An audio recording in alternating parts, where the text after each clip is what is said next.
საქართველოში ამოქმედებული კანონი, რომელიც ამერიკული ფარას ზუსტი ანალოგია და რომლის მიზანიც ქვეყანაში უცხოური დაფინანსების გამჭვირვალობაა, ამოქმედებიდან რამდენიმე საათშივე თავდასხმის ობიექტი გახდა. უცხოელმა აქტორებმა კრიტიკული განცხადებები ერთმანეთის მიყოლებით გაავრცელეს და გამჭვირვალობის ვალდებულების გამო საქართველოს ხელისუფლება რეპრესიებში და დემოკრატიის უკუსლაში დაადანაშაულეს.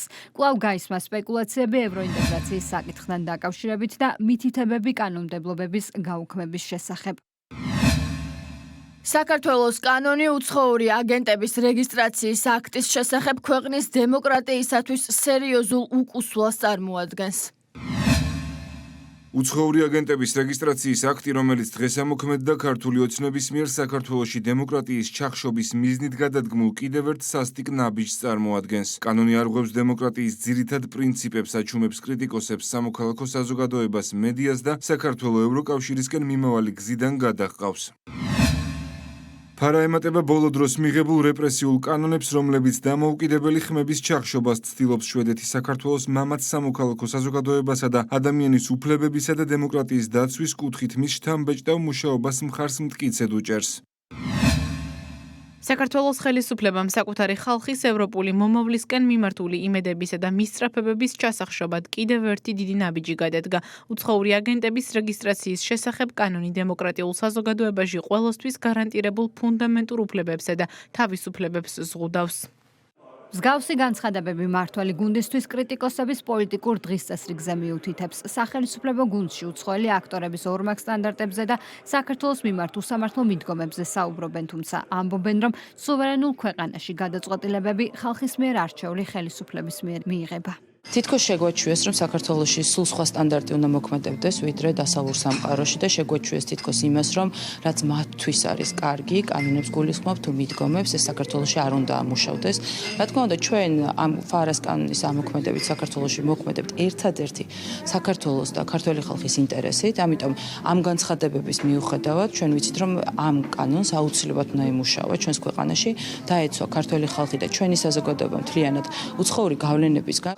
რომელიც აკრიტიკებს ფარას კანონმდებლობას საქართველოში ამოქმედებულს, რა თქმა უნდა, ემსახურება იმ ქვეყნის ინტერესებს, რომელსაც ეს განცხადებლები წარმოადგენენ. ჩვენ ხედავთ, რომ ის რაც შესაძლებელია მათთვის, რატომაც კრიტიკის ქვეშ არის საქართველოსთვის და ის რაც იგივე ძალადობა არის მათთან, ჩვენთან თურმე მშვიდობიანი აქტივობა არის. ამ ორმაგ სტანდარტებს ჩვენ არაერთხელ, თუმცა ახლა უკვე გამძაფრებულად ვეჯახებით, მაგრამ ერთი არის ის, რომ სახელმწიფო დგას ქართველი ხალხის პასუხისმგებლობის წინაშე. ტრადიციულად გამჭვირვალობის წინააღმდეგები არიან ოპოზიცია და NGO სექტორი, რომლებიც ამერიკული ფარას ანალოგ კანონსაც იწუნებენ. ეს კანონმდებლობა არ ითვალისწინებს და არ ემსახურება იმ მიზნებს, რომელიც ქართულ ოცნებას აქვს თითქოს განსაზღვრული. ტყუილია, როდესაც ოცნება ამბობს, რომ ამ ეგრეთ წოდებული ფარას მიზანი ოცნების პირობებში არის გამჭვირვალობა, ეს არის ტყუილი. გამჭვირვალობა პირველ რიგში უნდა დაიწყოს საკუთარი თავით. კანონის კრიტიკოსებს მმართველი გუნდი მისი წაკითხვისკენ მოუწოდებს. სახელმწიფო პარტიაში მიუთითებენ, რომ რადიკალები ფინანსური გამჭვირვალობის ყველანაირ საკანონმდებლო ინიციაციას ეწინააღმდეგებიან, რადგან უცხოეთიდან შემოდინებული თანხები ქვეყანაში დესტრუქციულ პროცესებს ხმარდება. ქართულ ოცნებაში იხსენებენ, რომ ბოლო პერიოდში რადიკალების მხრიდან არაერთ რევოლუციურ პროცესების განვითარებას ჰქონდა ადგილი, რომლებიც სწორედ უცხოეთიდან გაუმჭვირვალე თანხებით ფინანსდებოდა. როდესაც რაიმე მცდელობა იყო ბოლო წლების განმავლობაში სახელმწიფო გადატრიალების, არსებული ხელისუფლების დამხობის, ამის მცდელობები ხომ გვახსოვს. ეს ყველაფერი ხო ვიცით, ყველამ რომ ფინანსდებოდა გარედან.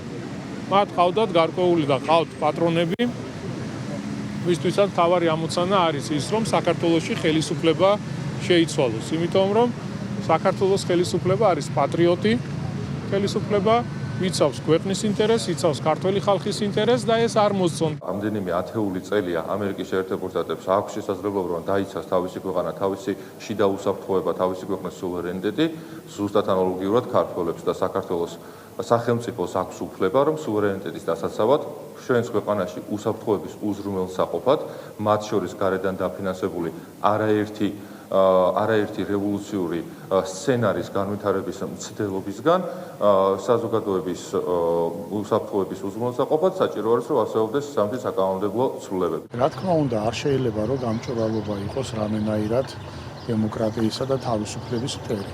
გამჭვირვალობა არის მხოლოდ ფარული საქმიანობის მტერი. ამიტომ ვისაც სურს საქართველოში ფარული გზებით ფერადი რევოლუციებისა და პოლიტიკაზე ზეგავლენის მოხდენა, რა თქმა უნდა, მათთვის ეს კანონი მიუღებელია და გამჭვირვალობა დემოკრატიის სახელით დღეს შერაცხული არის რუსულ და ანტიდემოკრატიულ მოვლენად. ეს ახალი კანონმდებლობა ქართულ პოლიტიკაში გააჩენს მეტ გამჭვირვალობას და მეტ პასუხისგებლობას და ჩვენი იმედი გვაქვს, რომ არასამთავრობო ორგანიზაციები სრული პასუხისგებლობით მოეკიდებიან ამ საკითხს და ნაცვლად იმისა, რომ 1000 მანქანებით გაექცნენ საქართველოს კანონმდებლობას, პირიქით ყველას აჩვენებენ სათანადო მაგალითს საქართველოს კანონმდებლობის პატივისცემის. ამერიკული ფარას ანალოგ კანონმდებლობაში პრობლემას ვერ ხედავს ვერც სახალხო დამცველი.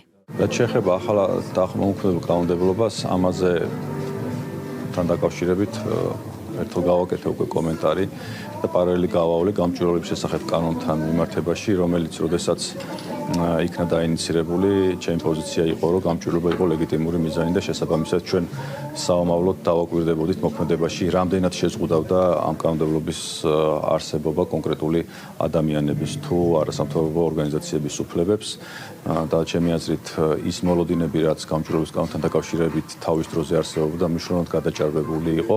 ამ კანონთან დაკავშირებითაც თვითონ კანონმდებლობა არის ამერიკული კანონმდებლობა, შესაბამისად ახლა მის არადემოკრატიულობაზე საუბარი ჩემი აზრით ზედმეტია. საქართველოში ამერიკული ფარას კანონი უკვე 2 დღე ამოქმედდა. კანონმდებლობა საუკეთესო საერთაშორისო პრაქტიკას ეფუძნება და ეხება როგორც არასამთავრობო და მედია ორგანიზაციების ნაწილს, ისე ფიზიკურ პირებს, რომლებიც დაფინანსებას უცხოეთიდან იღებენ.